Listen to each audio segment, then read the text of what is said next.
आणि आता पाहूयात सविस्तर विशेष। उद्धव ठाकरेंच्या शिवसेनेची कोंडी करण्यासाठी हर तऱ्हेचे प्रयत्न आता शिंदेंच्या पक्षाकडून केले जात असल्याचं बोललं जात आहे। अंधेरी पोटनिवडणुकीसाठी उमेदवार म्हणून अर्ज भरण्यासाठी ऋतुजा लटकेंनी राजीनामा दिलेला आहे, मात्र त्यांचा राजीनामा पालिका आयुक्तांनी तूर्त फेटाळल्यामुळे आता हायकोर्टाच्या निर्णयाचीच प्रतीक्षा आहे। लटकेंच्या उमेदवारीबाबतचा पेच कायम, राजीनामा अद्याप स्वीकारला नाही। आता हायकोर्टाच्या निर्णयाकडे डोळे। अंधेरी पूर्वची पोटनिवडणूक ही आता ठाकरे तसंच शिंदेंच्या पक्षानं प्रतिष्ठेची बनवली आहे, कारण लक्ष्मण लटके यांच्या निधनानंतर अंधेरी पूर्व विधानसभा मतदारसंघात 3 नोव्हेंबरला पोटनिवडणुकीसाठी मतदान होणार आहे आणि ही पोटनिवडणूक दोन्ही पक्षांसाठी लिटमस टेस्ट मानली जाते, ज्या सहानुभूतीच्या लाटेचा फायदा घेण्यासाठी दोन्ही पक्षांकडून लटकेंच्या परिवारातील व्यक्तीला उमेदवारी देण्यासाठी दावा केला जातोय। ऋतुजा लटके या महाविकास आघाडीच्या उमेदवार असतील असं आधीच ठाकरेंच्या पक्षाकडून जाहीर केले गेले, तर शिंदे फडणवीसांच्या युतीकडून मुरजी पटेलांच्या नावाची चर्चा आहे, मात्र अद्याप उमेदवारी जाहीर करण्यात आलेली नाही। ऋतुजा लटके या मुंबई महापालिकेत लिपिक आहेत। उमेदवारी अर्ज भरण्यापूर्वी त्यांना आपल्या पदाचा राजीनामा देणं अनिवार्य असतं। त्यानुसार त्यांनी आपला राजीनामा बीएमसी प्रशासनाकडे रीतसर सादर केला, मात्र तो मंजूर करण्याची प्रक्रिया अजून सुरू असून कुठल्याही प्रकारचा दबाव नसल्याचं बीएमसीच्या सूत्रांकडून स्पष्ट करण्यात आल्याचं कळतंय। त्यामुळे ठाकरेंच्या पक्षाला हा मोठा धक्का मानला जातोय। दरम्यान ऋतुजा लटकेंनी मुंबई हायकोर्टात धाव घेतली आहे। आता या याचिकेवर गुरुवारी सुनावणीची शक्यता आहे, तर कोर्टाच्या निर्णय प्रक्रियेवर आपल्याला विश्वास असल्याचं मत विश्वनाथ माडेश्वरांनी व्यक्त केलंय। ऋतुजा लटके यांनी महापालिकेच्या कर्मचारी पदाचा राजीनामा दिला, त्यासोबत त्यांनी 1 महिन्याचं वेतन महानगरपालिकेच्या कोषागारात जमा केलं। असं असतानाही प्रशासनाने अद्यापपर्यंत त्यांचा राजीनामा मंजूर केलेला नाही। त्यांना आम्ही प्रश्न विचारला की तुम्ही राजीनामा मंजूर का करत नाहीये, त्या प्रश्नाचं उत्तर ते देत नाहीत, काही न बोलता ते गप्प राहत आहेत। याचा अर्थच असा आहे त्यांच्यावरती कुणाचा तरी दबाव आहे। तर उपमुख्यमंत्र्यांनी बीएमसी आयुक्तांवर कुठल्याही प्रकारचा दबाव नसल्याचं स्पष्ट केलंय। मला असं वाटतं नियम सगळ्यांकरता सारखे आहेत, कुठलाही दबाव सरकारच्या वतीनं आणण्याचं कारण नाही, कोणाला कोणाकडनं लढायचं आहे याचं बंधन नाही, आमचा कोणावरही दबाव नाही। आम्ही जी बाळासाहेबांची शिवसेना आहे आणि भारतीय जनता पार्टी एकत्रितपणे ही निवडणूक लढवणार आहोत। कोणाचा उमेदवार लढेल या संदर्भात आमची बैठक आहे, त्या बैठकीत मी आणि शिंदे साहेब आम्ही दोघं मिळून ते ठरवणार आहोत, त्यामुळे आम्ही कोणाला थांबवण्याचं कारण नाहीये। महापालिका नियमावली 1989 नुसार एखाद्या कर्मचाऱ्याला स्वेच्छा निवृत्ती घ्यायची असल्यास 3 महिने आधी नोटीस द्यावी लागते। राजीनामा द्यायचा असल्यास 1 महिना आधी नोटीस द्यावी लागते। राजीनामा देताना 1 महिना नोटीस दिली नाही तर 1 महिन्याचा पगार जमा करायचा असतो। आता गुरुवारच्या हायकोर्टाच्या निर्णयाकडे ठाकरेंच्या पक्षाचे डोळे लागले, तर ऋतुजा लटकेंना लटकवलं तर जात नाहीये ना, अशी दबक्या आवाजात वेगळीच चर्चा रंगली आहे। Bureau report, news 18 Lokmat. शिवसेनेचा शिंदे पक्ष आणि ठाकरे पक्षाला निवडणूक चिन्ह आणि नाव मिळाल्यावरती दोघांकडून अंधेरी पूर्व पोटनिवडणुकीसाठी जोरदार मोर्चे बांधणी केली जाते। दोन्ही गटाचे नवे चिन्ह आणि नाव मतदारांपर्यंत किती जोमानं पोहोचणार याकडे सर्वांचं लक्ष लागलंय, तर शिंदे पक्षाकडून आता नवी खेळी खेळली जात असून ठाकरे गटाचा उमेदवार आपल्याकडे ओढण्याचा प्रयत्न केला जात असल्याच्या राजकीय चर्चाही दबक्या आवाजात रंगायला लागल्यात।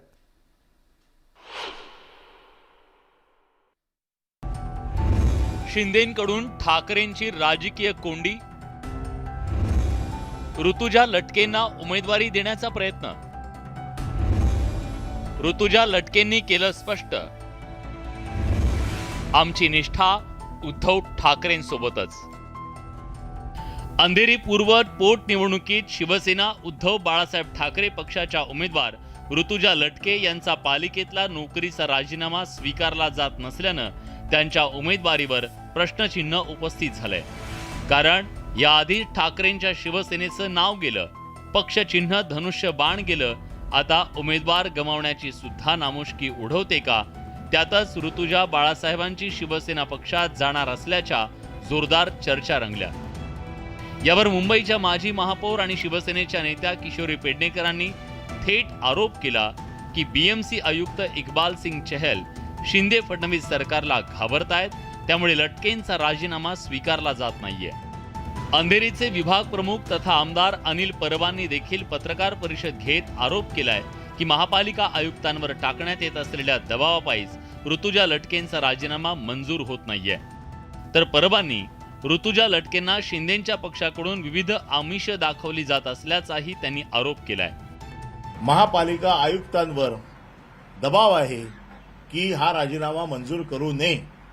मी स्वतः 3 वेळा महानगरपालिका आयुक्तांना भेटलो आणि दररोज ते टोलवाटोलवी करतायत.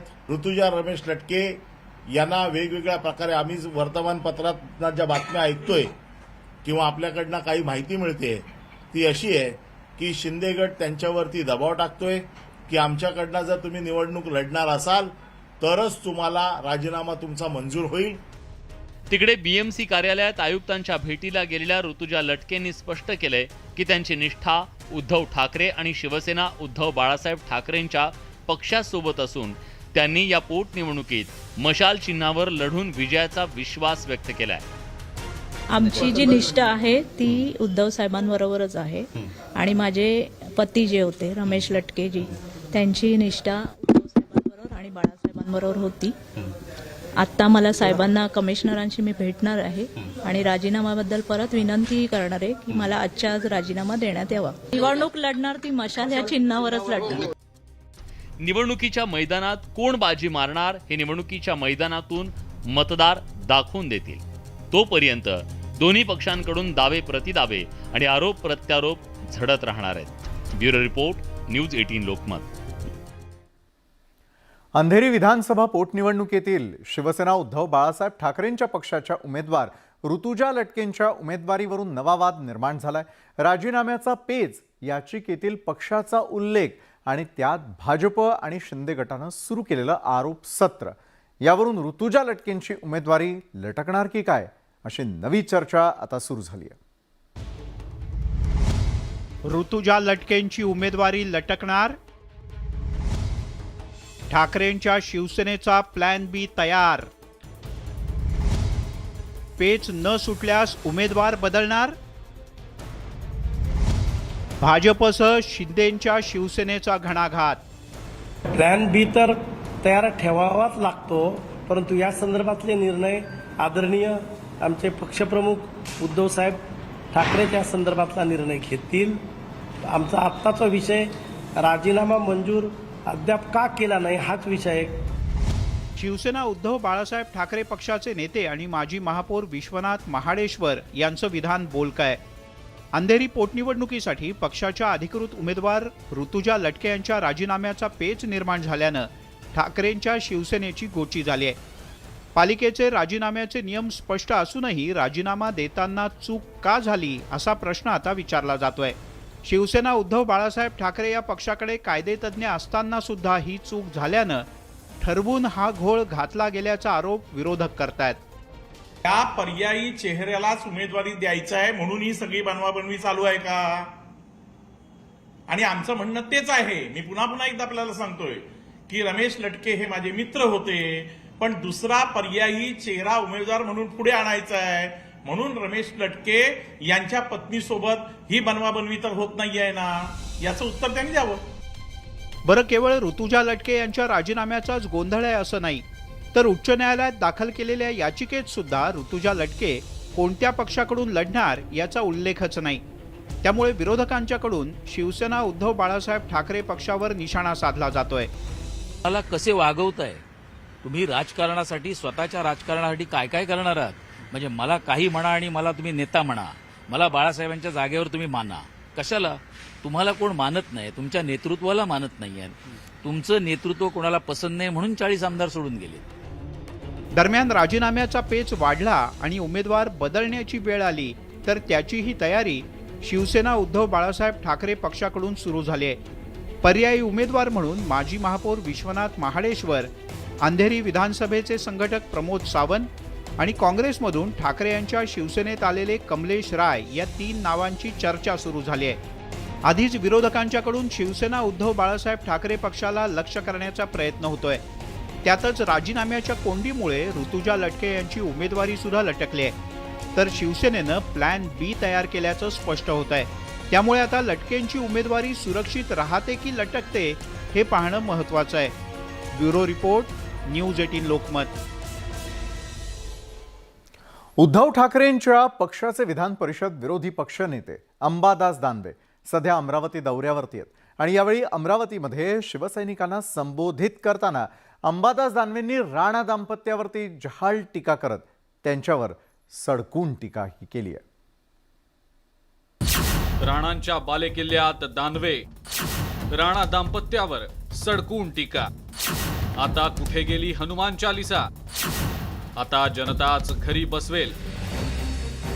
महाविकास आघाडीची सत्ता असताना हनुमान चालिसाच्या मुद्द्यावरून राणा दाम्पत्याला तुरुंगाची हवा खावी लागली होती.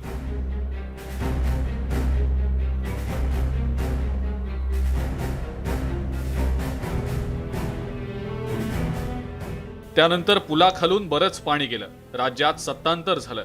महाविकास आघाडीचं सरकार कोसळलं. शिंदे फडणवीसांचं नवं सरकार आलं. त्यानंतर राणा दाम्पत्य आणि ठाकरेंचा पक्ष यांच्यातला सामना आणखीनच रंगतोय. दोन्ही बाजूंकडून आरोप प्रत्यारोप आणि दावे प्रतिदाव्यांचा कलगीतुरा रंगलाय.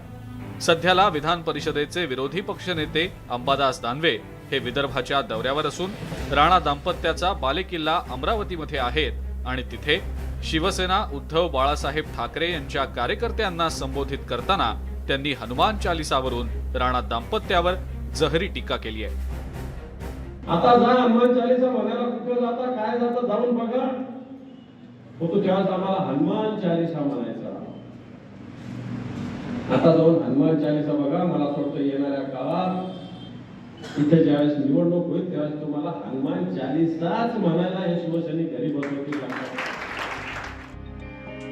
अंबादास दानवेंनी आपल्या बालेकिल्ल्यात येऊन केलेल्या टीकेला राणा दाम्पत्यानंही चोख प्रत्युत्तर दिलंय. उद्धव ठाकरेंचा पक्ष आणि राणा दाम्पत्यातील वाद भविष्यात देखील वाढत जाणार आणि दोघांकडूनही एकमेकांवर कुरघोडी आणि टीका करण्याची एकही संधी सोडली जाणार नाही एवढं मात्र खरं. Bureau report, news 18 Lokmat. भगवान गडावरती सर्वच राजकीय पक्षांचे नेते दर्शनासाठी येत आहेत. वंजारी मतांवरती डोळा ठेवून भगवान गडाच्या वाऱ्या सुरू असल्याच्या चर्चाही सुरू झालेल्या आहेत. तर मग पंकजा मुंडे यांनाच विरोध का, असा सवाल त्यांच्या समर्थकांनी उपस्थित केलाय. पाहूयात भगवान गडावरून रंगलेल्या राजकीय कलगीतुऱ्याचा हा विशेष रिपोर्ट.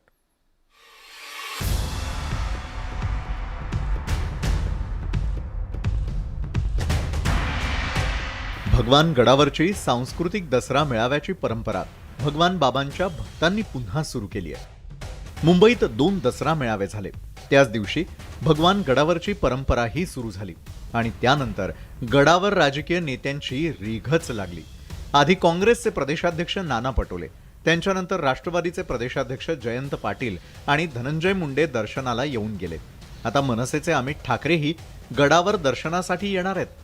सर्वच पक्षाच्या नेत्यांचं गडावर आदरातिथ्य सुरू असताना पंकजा मुंडे यांचं वावडं कशासाठी, असा सवाल समर्थकांनी उपस्थित केलाय. भगवान गडावरनं शास्त्रींनी ताईंना विरोध करताय का काय, असं त्या लोकांच्या मनात शंका येते. पण आमचं एक विनंती आहे भगवान गडाच्या महाराजांना, मठापीठांना, तर जो सगळा न्याय मिळतो तो आमच्या ताईला पण द्यावे. ज्याच्यामध्ये लोकांचा मोठा प्रतिसाद आहे, तर त्या लोकनेत्या ताईंनाही गडाने तेवढं आदरातिथ्य द्यावं जे इतर राजकीय लोकांना दिलं जातं. तर यावर महाराजांनी विचार करावा. भगवान गडावर दसरा मेळाव्याची परंपरा सुरू करणाऱ्या मंडळींनी पंकजा मुंडे समर्थकांचा आरोप खोडून काढलाय. पंकजा मुंडे राजकीय जोडे गडाबाहेर ठेवून येणार असतील तर त्यांना कुणी अडवलंय, त्यांचंही गडावर स्वागतच आहे असं स्पष्ट करण्यात आलंय. उद्या भारतीय जनता पार्टीचे नेते जरी तिथे आले तरी मला वाटतं की भगवान बाबांची समाधी कुणासाठी बिलकुल दुर्लक्षित असणार नाही किंवा कुणासाठी हे असणार नाही की त्यांनी येऊ नये. सगळ्यांनी यावं, सगळ्यांचा आम्ही सत्कार करू, स्वागत करू. भगवान बाबाच्या समाधीला डोकं टेकून कामाची सुरुवात करावी आणि भगवान गडावर जाण्यास कुणाचा विरोध नाही. भगवान गडावर दर्शन घेण्यासाठी कुणाचाही विरोध नाही. त्यामुळं हे जे काही वावड्या पसरण्याचं काम केलंय हे एकदम चुकीचे आहे. गोपीनाथ मुंडे यांच्या पश्चात पंकजा मुंडेंना भगवान गडावरती राजकीय मेळावा घेण्यास महंत नामदेव शास्त्रींनी बंदी घातली होती. त्यावेळी मोठं राजकारण रंगलं होतं. परिणामी पंकजांनी गडावरचा मेळावा थेट सावरगावला हलवला होता. त्यातून भगवान गडाचं महात्म्य कमी करण्याचाही आरोप पंकजाताईंवर झाला होता. मात्र यंदा समाजातल्या दुसऱ्या फळीतल्या नेत्यांनी सांस्कृतिक मेळावा सुरू केल्यानं भगवानगड पुन्हा प्रकाश झोतात आलाय.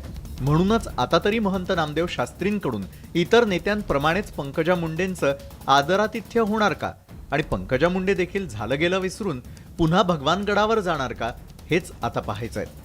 चंद्रकांत पुंदे, न्यूज 18 लोकमत, पुणे.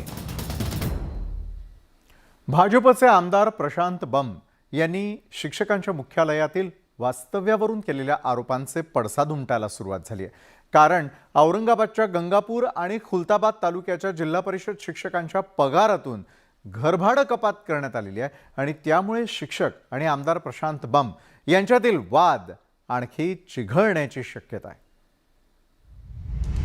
मुख्यालयी न राहणाऱ्या शिक्षकांना झटका. शिक्षकांच्या पगारातून घरभाडे कपात. गंगापूर आणि खुलताबाद तालुक्यातला प्रकार. आमदार प्रशांत बंब यांच्या तक्रारीचा परिणाम. गंगापूरचे आमदार प्रशांत बंब यांनी नियुक्ती असलेल्या गावात न राहणाऱ्या आणि तरीही पगार घेणाऱ्या शिक्षकांविरोधात थेट विधानसभेत एल्गार पुकारला. आणि घरभाडं वसूल करतात. अशा शिक्षकांच्या पगार कपातीची बंब यांनी मागणी केली. यावरून बंब आणि शिक्षक यांच्यात जुंपल्याचंही पाहायला मिळालं. पण आता याचे पडसाद उमटायला सुरुवात झाल्याचं पाहायला मिळतंय. कारण औरंगाबाद जिल्ह्यात 2 तालुक्यांमध्ये 1,500 शिक्षकांच्या पगारातून घरभाडे भत्ता कापायला सुरुवात झाली आहे. राज्यात कुठेही कपात नसताना आमदार प्रशांत बंब यांच्याच मतदारसंघात कारवाई का, असा सवाल शिक्षक उपस्थित करतायत. विधानसभेत त्याची चर्चा झालेली आहे. तिथं कुठल्याही सगळे GR वगैरे शासन निर्णय झालेला नाही आहे. असं असताना सुद्धा इथं त्यांच्या आग्रह म्हणजे त्यांच्या याच्या दबावपोटी आमच्या इथं आपल्या फक्त महाराष्ट्रात फक्त इथले संभाजीनगर जिल्ह्यात शिक्षकाचा आचार्य हा थांबून झाला आहे. मी त्याचा जाहीर महाराष्ट्र राज्य शिक्षक संघटनेमध्ये जाहीर निषेध करतो. ऐन सणासुदीच्या काळात घरभाडे कपात होणं शिक्षकांसाठी अन्यायकारक वाटतंय. त्यामुळे या कपातीवर शिक्षक संघटना आक्रमक होण्याची शक्यता आहे. त्यामुळे आमदार प्रशांत बंब यांनी मात्र जिल्हा परिषदेच्या घरभाडे कपातीच्या निर्णयाचं स्वागत केलंय. एकंदरीतच शिक्षकांच्या मुख्यालयी वास्तव्याच्या मुद्द्यावरून ऐन निवडणुकीमध्ये कपातीला सुरुवात झाली आहे. औरंगाबादच्या 2 तालुक्यापासून सुरू झालेली ही कपात राज्यभर लागू केली जाण्याची शक्यता आहे. असं झालं तर या विरोधात शिक्षक संघटना आक्रमक होण्याची शक्यता आहे. औरंगाबादहून सिद्धार्थ गोदामसह bureau report, news 18 Lokmat. Pune पोलिसांच्या रिवॉर्डवर जोरदार टीका सुरू झालेली आहे. खुनी आणि दरोडेखोरांना पकडणाऱ्यांना 50 रुपयांचं बक्षीस देण्यात आलंय, तर DCPंना ऑफिसला सोडणाऱ्यांवरती हजारोंची खैरात करण्यात आलेली आहे. पुणे पोलिसांची उत्कृष्ट कामगिरीची अजब व्याख्या सध्या चर्चेचा विषय ठरली आहे. पुणे पोलिसांचं रिवॉर्ड वादाच्या भोवऱ्यात. खुनी दरोडेखोरांना पकडणाऱ्यांना 50 रुपयांचं बक्षीस. DCPंना ऑफिसला सोडणाऱ्यांवर 1,000ची खैरात. पुणे पोलिसांच्या अजब कौतुकाची गजब कहाणी समोर आली आहे. उत्तम कर्तव्य बजावणाऱ्या पोलिसांना रिवॉर्ड देण्याची पद्धत पुणे पोलीस दलात आहे. जे पोलीस कर्मचारी जबरदस्त कामगिरी करतात त्यांना बक्षीस देण्याची पद्धत आहे. पण पुण्याच्या पोलीस अधिकाऱ्यांची उत्कृष्ट कामकाजाची फुटपट्टी थोडी वेगळी वाटते. नुकत्याच जाहीर झालेल्या रिवॉर्डमध्ये हे स्पष्टपणे दिसतंय. खुनाच्या गुन्ह्यातील आरोपीला 3 तासात पकडणाऱ्या क्राईम ब्रँचच्या युनिट क्रमांक 1च्या पोलिसांना 50 रुपयांचं बक्षीस जाहीर करण्यात आलंय. 8.5 लाख रुपयांचं ड्रग्ज पकडणाऱ्या पोलिसांना प्रत्येकी 50 रुपये बक्षीस म्हणून देण्यात आले आहेत. तर परिमंडळ 3च्या उपायुक्तांना वेळेवर मीटिंगला पोहोचल्यानं प्रत्येकी 1000 रुपयांची 21 बक्षिसं दिली गेली आहेत. जीवावर उदार होऊन गुन्हेगारांना पकडणं महत्वाचं की पोलीस आयुक्तांना मीटिंगला वेळेत नेणं महत्वाचं, असा प्रश्न आता पोलिसांनाच पडलाय. पोलीस कर्मचाऱ्यांनी उत्तम काम करावं, त्यांची उमेद वाढावी म्हणून त्यांना रिवॉर्ड अर्थात बक्षिसं दिली जातात. मात्र सध्या अधिकाऱ्यांसमोर चापलुसी करणारे, त्यांना वेळेत कार्यालयात पोहोचवलं म्हणून काम करणाऱ्या कर्मचाऱ्यांना 1-2 नाही तर तब्बल 26,000 रुपयांचे रिवॉर्ड देण्यात येत आहेत. दुसरीकडे जीवावर खेळून गुन्हेगारांना पकडणाऱ्या, जेरीस आणणाऱ्या कर्मचाऱ्यांना 50 आणि 100 रुपयांची बक्षिसं दिली जात आहेत. एकाच आयुक्तालयातल्या 2 उपायुक्तांचे हे प्रताप आहेत. आता सांगा, कर्मचाऱ्यांनी काम कसं करायचं, त्यांची उमेद कशी वाढेल? केवळ अधिकाऱ्याच्या समोर पुढे करून चापलुसी करून हजारो रुपयांची रिवॉर्ड मिळत असतील तर कर्मचारी उद्या जीव धोक्यात का घालतील? या अजब रिवॉर्डबद्दल न्यूज 18 लोकमतनं पोलीस अधिकाऱ्यांची प्रतिक्रिया जाणून घेण्याचा प्रयत्न केला, पण यावर कोणीही काहीही बोलायला तयार नाही. पोलीस अधिकाऱ्यांना दिलेल्या या रिवॉर्डबद्दल पोलीस कर्मचाऱ्यांमध्ये मात्र दबक्या आवाजात चर्चा सुरू आहे. जाहीर बोलून अधिकाऱ्यांची नाराजी कोण ओढवून घेणार? अधिकाऱ्यांची अशीच कार्यपद्धती राहिल्यास त्याचा पोलीस कर्मचाऱ्यांच्या मनोबलावर गंभीर परिणाम होण्याची शक्यता नाकारता येत नाही. वैभव सोनवणे, न्यूज 18 लोकमत, पुणे. शिवसेना उद्धव बाळासाहेब ठाकरे पक्षाच्या नेत्यांनी महाप्रबोधन यात्रा गोत्यात आणलेली आहे. रविवारी ठाण्याच्या गडकरी रंगायतनात ठाकरे गटाच्या प्रबोधन यात्रेचा शुभारंभ झाला. मात्र त्या यात्रेतून विरोधकांची बदनामी केल्यानं 7 नेत्यांवर नौपाडा पोलीस ठाण्यामध्ये गुन्हा दाखल झालाय. एकंदरीतच महाप्रबोधन यात्रा आणि कारवाईचं सत्रही वेगानं पुढे जाताना दिसतंय. बेताल वक्तव्य करणाऱ्यांवर गुन्हे दाखल. लोक विचारतात सध्या किरीट सोमय्या कुठं आहे? देशाच्या राष्ट्रपती द्रौपदी मुर्मू हे बोलायची प्रॅक्टिस करतोय. उद्धव ठाकरेंच्या नेत्यांना प्रबोधनाची गरज. भाई और बहनों, मैं रोज मन की बात करूंगा. महाप्रबोधन यात्रेचा शुभारंभच गुन्ह्यांनी. कारकार अंदाज कदम वेदांत पॉपकॉर्न. महाप्रबोधन यात्रेतल्या नेत्यांवर गुन्ह्यांचं सत्र. शिवसेना उद्धव बाळासाहेब ठाकरे पक्षाच्या तोफा पोलिसांच्या फेऱ्यात अडकल्यात. ठाण्यातून रविवारी महाप्रबोधन यात्रेचा शुभारंभ करण्यात आला. मात्र महाप्रबोधन यात्रेत खासदार सुषमा अंधारे, आमदार भास्कर जाधव, अनिता बिर्जे, मधुकर देशमुख यांनी बदनामीकारक वक्तव्ये केली. त्यामुळे 5 जणांवर 153 नुसार गुन्हा दाखल करण्यात आलाय. सुषमा अंधारे यांनी पंतप्रधान नरेंद्र मोदी यांची नक्कल केली होती, तर भास्कर जाधव यांनी भाजपचे नेते गिरीश महाजन यांची नक्कल केली होती. यातून बदनामी झाल्याचा आरोप ठेवत त्यांच्यावर ठाण्याच्या नौपाडा पोलीस ठाण्यात गुन्हा दाखल करण्यात आलाय. मात्र हेतुपुरस्सरपणे ही कारवाई केली जात असल्याचा आरोप शिवसेना उद्धव बाळासाहेब ठाकरे पक्षाच्या नेत्यांनी केलाय.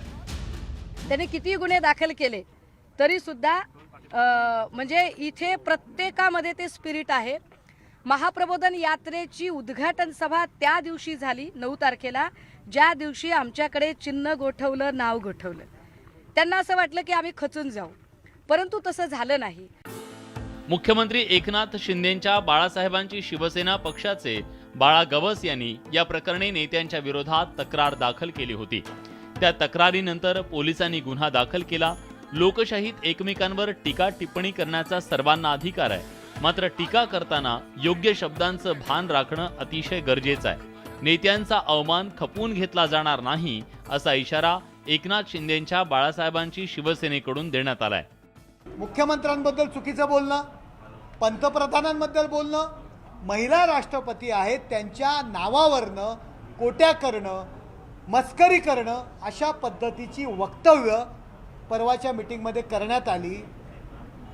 जैसी करणी वैसी भरणी, करावे तसे भरावे.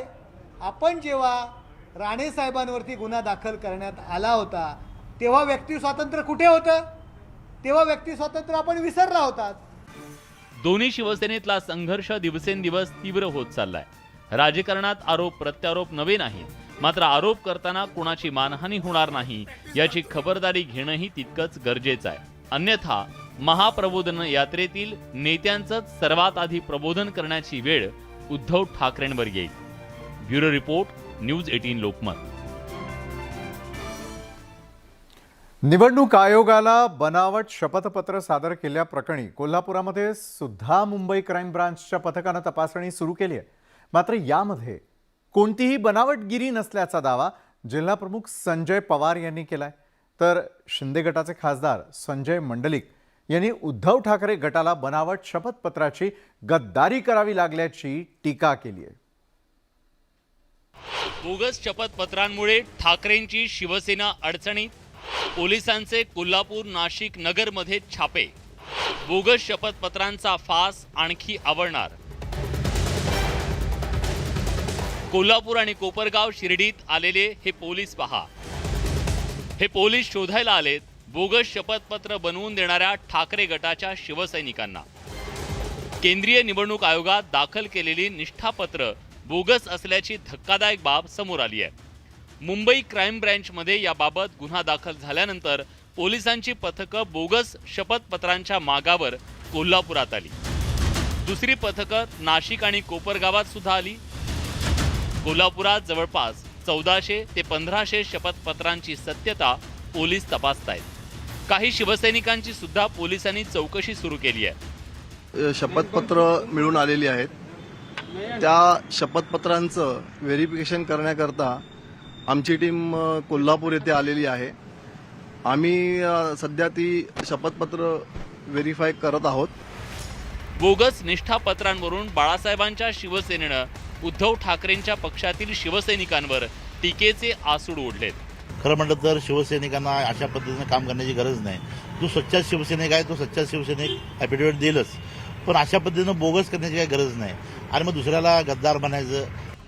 उद्धव ठाकरेंच्या पक्षानं बोगस निष्ठापत्रांचा आरोप फेटाळलाय. एखादं शपथपत्र चुकीचं असू शकतं, मात्र बोगस नसेल असा दावा करण्यात आलाय. बघा, काही ठिकाणी असू शकेल, पण बनावट चुकून झाला असेल, मुद्दाम कोण असं काय करणार नाही आहे. काय जाणून बोलून आपल्याला आहेत बाबा ठिकाणी आपण द्यायचं, आपल्याला सांगितलं म्हणून द्यायचं, असं कोण काय करणार नाही आहे. 100 एक 5-6 हजारामध्ये समजा 8-10-15 समजा चुकीची निघाली तर ते चुकून झालं असेल, काही झालं असेल तर चुकून झालं असेल, झालं नसावं असं माझा अंदाज आहे. शपथपत्रांच्या आधारे खरी शिवसेना कुणाची याचा फैसला केंद्रीय निवडणूक आयोग देणार आहे. उद्धव ठाकरेंची निष्ठापत्र बोगस निघाल्यास उद्धव ठाकरेंच्या पक्षाला त्याची मोठी किंमत मोजावी लागण्याची शक्यता नाकारता येत नाही. नगरहून साहेबराव कोकणेसह ज्ञानेश्वर चाळोखे, न्यूज 18 लोकमत, कोल्हापूर. शिवसेना उद्धव बाळासाहेब ठाकरे या पक्षाला देण्यात आलेल्या मशाल या निवडणूक चिन्हावरून आता नवा वाद पेटलेला आहे. समता पार्टीच्या वतीनं केंद्रीय निवडणूक आयोगामध्ये तक्रार करण्यात आलेली आहे. निवडणूक आयोगानं समता पार्टीला याआधी मशाल हे चिन्ह दिलंय आणि हेच चिन्ह आता शिवसेना उद्धव बाळासाहेब ठाकरे या पक्षाला देण्यात आलंय आणि त्यामुळे आता शिवसेना उद्धव बाळासाहेब ठाकरे पक्षाचं मशाल चिन्ह वादात सापडलंय. पाहूयात या संदर्भातला आमचा हा विशेष रिपोर्ट. मशालीवरून समता पार्टीचे शोले. मशालीवर समता पार्टीचा दावा. ठाकरेंच्या पक्षाचं चिन्हही टांगणीला. निवडणूक आयोगानं मशाल हे चिन्ह दिल्यानंतर उद्धव ठाकरे यांच्या पक्षाचे शिवसैनिक गल्लोगल्ली मशाली घेऊन नाचू लागलेत. पण मशाली नाचवण्याचा हा आनंद फार काळ काही टिकेल असं वाटत नाही. कारण उद्धव ठाकरे यांच्या पक्षाला दिलेल्या मशालीवर दिवंगत माजी संरक्षण मंत्री जॉर्ज फर्नांडिस यांच्या समता पक्षानं आक्षेप घेतलाय. या संदर्भात समता पक्षाचे राष्ट्रीय कार्यकारिणी सदस्य कैलास झा यांनी केंद्रीय निवडणूक आयोगाकडे तक्रार केली आहे. ये लेटर हम निर्वाचन चुनाव आयोग को देने वाले हैं और हम इसलिए ये लेटर लेकर के आए हैं क्योंकि समता पार्टी का जो चुनाव चिन्ह मसाल छाप था उसको चुनाव आयोग के द्वारा शिवसेना को दे दिया गया है. तो हम इस पे कड़ी आपत्ति जताने के लिए अभी आए हैं. अभी हम लोगों को जो है राष्ट्रीय अध्यक्ष श्रीमान उदय मंडल जी का लेटर प्राप्त हुआ. उन लेटर को लेकर के हम लोग चुनाव आयोग में गुहार लगाने के लिए आए हैं. उद्धव ठाकरे यांच्या पक्षाला मात्र समता पार्टीच्या या तक्रारीची काहीच फिकीर दिसत नाही. हे चिन्ह निवडणूक आयोगानं दिलंय, ते पाहून घेतील असं उद्धव ठाकरेंचे शिवसैनिक सांगतायत. शिवसेनेचा जन्म हा संघर्षातनच झालेला आहे आणि आयुष्यभर शिवसेना संघर्षच करत राहणार. पुन्हा चिन्हावरती संघर्ष झाला तर पुन्हा संघर्ष आयोगाने दिलेला आहे, तर निवडणूक आयोगाने ह्या सगळी तपासणी करूनच ते दिलं असेल असं आम्ही समजतो, कारण तो एक स्वतंत्र आयोग आहे आणि एवढा मोठा आयोग एखाद्या वेळेला जे चिन्ह देतो त्यावेळेला ते सगळ्याची तपासणी करून तो देतो असं आमचं म्हणणं आहे. मशाल हे चिन्ह तात्पुरतं आहे याचा शिवसैनिकांना बहुतेक विसर पडला असावा. येत्या काळात उद्धव ठाकरे यांच्या पक्षाच्या हातून मशाल हे चिन्ह जाऊन दुसरंच कोणतं तरी चिन्ह येण्याची शक्यता नाकारता येत नाही. प्रशांत लीला रामदास, न्यूज 18 लोकमत, नवी दिल्ली. अंधेरी विधानसभा पोटनिवडणुकीतील शिवसेना उद्धव बाळासाहेब ठाकरेंच्या पक्षाच्या उमेदवार ऋतुजा लटकेंच्या उमेदवारीवरून नवा वाद निर्माण झालाय. राजीनाम्याचा पेच, याचिकेतील पक्षाचा उल्लेख आणि त्यात भाजप आणि शिंदे गटानं सुरू केलेलं आरोप सत्र, यावरून ऋतुजा लटकेंची उमेदवारी लटकणार की काय अशी नवी चर्चा आता सुरू झाली आहे. ऋतुजा लटकेंची उमेदवारी लटकणार? ठाकरेंच्या शिवसेनेचा प्लॅन बी तयार. पेच न सुटल्यास उमेदवार बदलणार? भाजपसह शिंदेंच्या शिवसेनेचा घणाघात. प्लॅन बी तर तयार ठेवावाच लागतो, परंतु या संदर्भातले निर्णय आदरणीय आमचे पक्षप्रमुख उद्धवसाहेब ठाकरेच्या संदर्भातला निर्णय घेतील. आमचा आत्ताचा विषय राजीनामा मंजूर अद्याप का केला नाही हाच विषय आहे. शिवसेना उद्धव बाळासाहेब ठाकरे पक्षाचे नेते आणि माजी महापौर विश्वनाथ महाडेश्वर यांचं विधान बोलकं. अंधेरी पोटनिवडणुकीसाठी पक्षाच्या अधिकृत उमेदवार ऋतुजा लटके यांच्या राजीनाम्याचा पेच निर्माण झाल्यानं ठाकरेंच्या शिवसेनेची गोची झाली आहे. पालिकेचे राजीनाम्याचे नियम स्पष्ट असूनही राजीनामा देताना चूक का झाली असा प्रश्न आता विचारला जातोय. शिवसेना उद्धव बाळासाहेब ठाकरे या पक्षाकडे कायदेतज्ञ असताना सुद्धा ही चूक झाल्यानं ठरवून हा घोळ घातला गेल्याचा आरोप विरोधक करतायत. त्या पर्यायी चेहऱ्यालाच उमेदवारी द्यायचं आहे म्हणून ही सगळी बनवाबनवी चालू आहे का?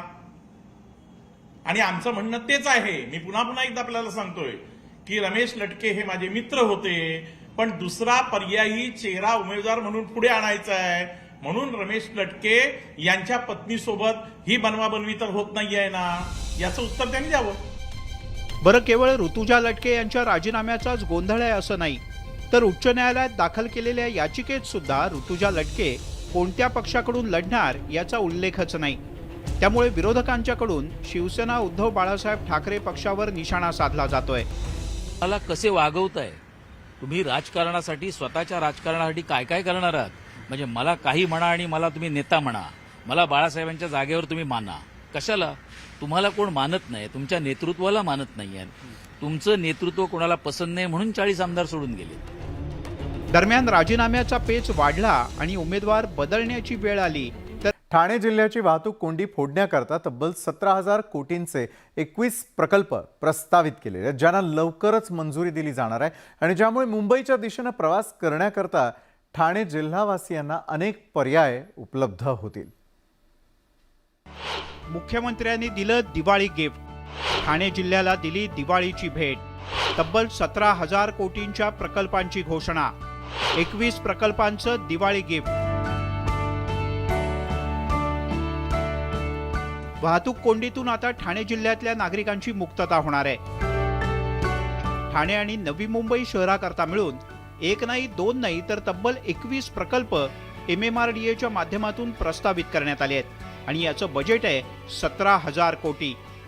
येत्या काही दिवसात या प्रकल्पांना मंजुरी दिली जाणार असून ठाणे जिल्ह्याकरता दिवाळीचं हे सगळ्यात मोठं गिफ्ट आहे.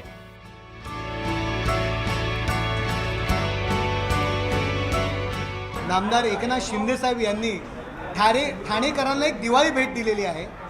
17,000 करोड रुपयाचे जवळजवळ 21 किंवा त्याच्यापेक्षाचे जास्त प्रकल्प वाहतूक आणि दळणवळणासंदर्भात मुंबई लगेच गाठता यावी, वाहतूक कोंडी टाळावी आणि ठाणे जिल्ह्याचा विकास व्हावा या दृष्टीने ही दिवाळीची भेट लोकांना त्यांनी दिलेली आहे. मुंबईत काम करणाऱ्या चाकरमान्यांची संख्या कोट्यावधींच्या घरात आहे. यातील बहुतांश चाकरमानी हे ठाणे जिल्ह्यातले आहेत आणि त्यांना मुंबईला येण्यासाठी रेल्वेनं प्रवास करणं हा एकमेव पर्याय. पण रस्ते नेहमीच वाहतूक कोंडीमुळे जाम असतात. जर ही वाहतूक कोंडी फोडायची असेल तर नवनवीन प्रकल्प आणून रस्त्यांचा आणि शहरांचा विकास करणं हाच एकमेव पर्याय. हेच लक्षात घेऊन शिंदे फडणवीस सरकारनं आणलेले 21 प्रकल्प ठाणे जिल्ह्यासाठी नवसंजीवनी ठरतील. या वाहतूक कोंडीतून आम्हाला मुक्तता हवी होती आणि ती मुक्तता आज या सरकारच्या माध्यमातून सन्माननीय लोकनेते बोलतात त्यांना माननीय मुख्यमंत्री एकनाथ शिंदे साहेबांच्या हजारो कोटीची ही MMRDAची आता ही संपूर्ण MMRDAचे रस्ते प्रकल्प वर कारवाई करण्यात आलेली आहे. नाशिकमधील अपघातानंतर परिवहन विभागाला अखेर जाग आलेली आहे. कारवाईमध्ये अनेक धक्कादायक बाबी समोर आलेल्या आहेत. बसमध्ये अग्निशमन यंत्रणा नाही आहेत. आपत्कालीन खिडकी पार्सल कोंबून बंद करण्यात आलेली आहे. प्रवाशांच्या सुरक्षिततेकडे अक्षम्य दुर्लक्ष करण्यात आलेलं आहे. खासगी ट्रॅव्हल्स की मरणाकडे प्रवास. बसमध्ये अग्निशमन यंत्रणेचा अभाव.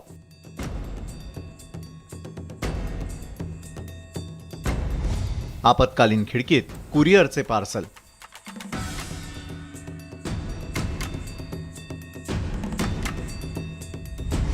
सुरक्षिततेला नव्हे तर नफ्याला पसंती. खासगी ट्रॅव्हल्सच्या बसमध्ये सुरक्षेकडे किती दुर्लक्ष केलं जातं त्याचं हे उदाहरण. आपत्कालीन खिडकीच्या ठिकाणी चक्क कुरिअरची पार्सल ठेवण्यात आलेली आहेत. जर एखादी दुर्घटना घडली तर प्रवासी बाहेर पडणार तरी कसे, हा गंभीर प्रश्न या निमित्तानं निर्माण झालाय. गुजरातमधून महाराष्ट्रात आलेल्या खासगी बसची परिवहन अधिकाऱ्यांनी तपासणी केल्यावर हे वास्तव समोर आलं. आपण बघू शकतो की इथे जे आपत्कालीन दार आहे त्या आपत्कालीन दाराच्या ठिकाणी कशा प्रकारे इथे लगेच म्हणा किंवा इतर जे पार्सलचं साहित्य ठेवण्यात आलेलं आहे. जर का या बसला अपघात झाला, दुर्दैवाने जर का आग लागली तर मग आतमधले जे प्रवासी असतील त्यांनी बाहेर कुठनं निघायचं हा एक महत्त्वाचा प्रश्न आहे.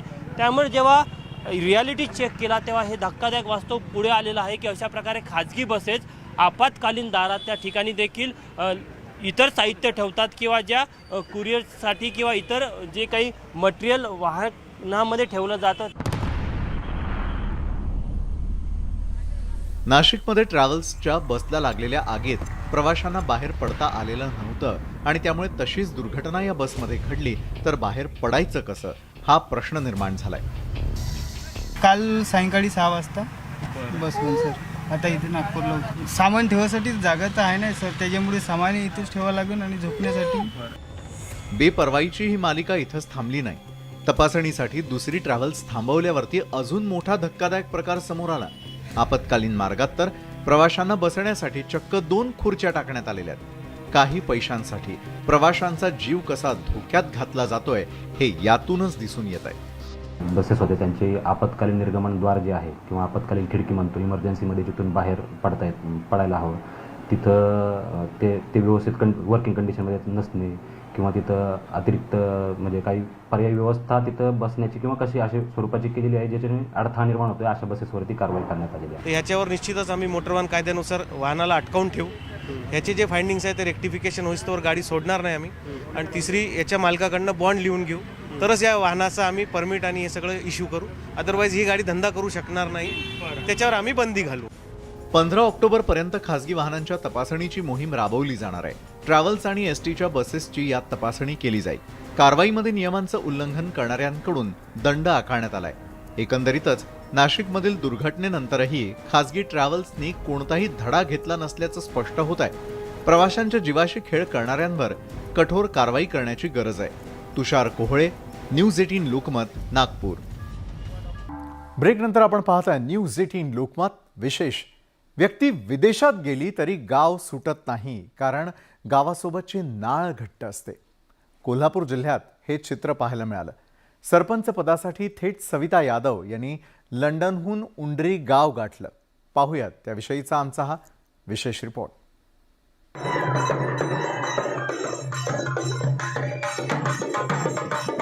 सविता यादव यांनी वाजत गाजत ग्रामपंचायत कार्यालयात जाऊन सरपंच पदाचा कारभार स्वीकारला.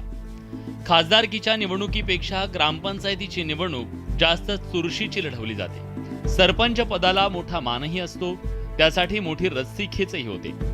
मात्र उंडरीतल्या गावकऱ्यांनी त्यांना सरपंच पदाचा मान देण्याचा निर्णय घेतला. त्यामुळे सविता यादव यांनी लंडनहून आपलं गाव गाठलं. पतीसोबत लंडनमध्ये गेलेल्या सविता यांनी गावात असताना ग्रामपंचायतीची निवडणूक लढवली होती. सविता विदेशात रमल्या, मात्र गावकऱ्यांनी साथ दिल्यानंतर त्यांनी पुन्हा गाव गाठलं. 2 वर्षापूर्वी करोनामुळे मी व माझे कुटुंब लंडनवरून गावी आलो. गावची परिस्थिती पाहून गावचा विकास करण्याच्या दृष्टीने माझ्या कुटुंबाने ग्रामपंचायत निवडणूक लढण्याचा निर्णय घेतला व सर्वांच्या आशीर्वादाने मी निवडूनही आले. लंडनमध्ये जशी शिक्षणाची, आरोग्याची, समाजाची प्रगती झाली आहे, तशा प्रकारची सुधारणा माझ्या गावात व्हावी ही माझे व माझ्या मिस्टरांचे ध्येय होते. ग्रामपंचायतीच्या सर्व मीटिंगला उपस्थित राहून गावाच्या विकासासाठी सदैव कार्यरत राहणार असल्याचं सविता यादव यांनी म्हटलंय. सदस्य असताना काही कालावधीकरता मी लंडनलाही गेले होते, परंतु ग्रामपंचायत मीटिंग आणि आत्ता मिळालेली सरपंच पदाची संधी याकरता मी गावी आले. मी आता पूर्ण वेळ गावासाठी काम करणार आहे. गावाचा विकास करायचा असेल तर सगळ्यांनी एकत्रितपणे काम करण्याची गरज आहे. तसंच नव्या नेत्यांना संधी देण्याची आवश्यकता आहे. उंडरीतल्या गावकऱ्यांनी निर्माण केलेला हा आदर्श सगळ्यांनीच अनुकरण करावा असाच आहे. ज्ञानेश्वर चाळोखे, न्यूज 18 लोकमत, कोल्हापूर. तर होत्याच संपूर्ण दिवसभरात आतापर्यंत घडलेल्या अतिशय महत्त्वाच्या आणि विशेष घडामोडी. तर आजच्या न्यूज 18 लोकमत विशेषमध्ये वेळ झाली इथं थांबण्याची. ताज्या घडामोडींसाठी पाहायला विसरू नका न्यूज 18 लोकमत.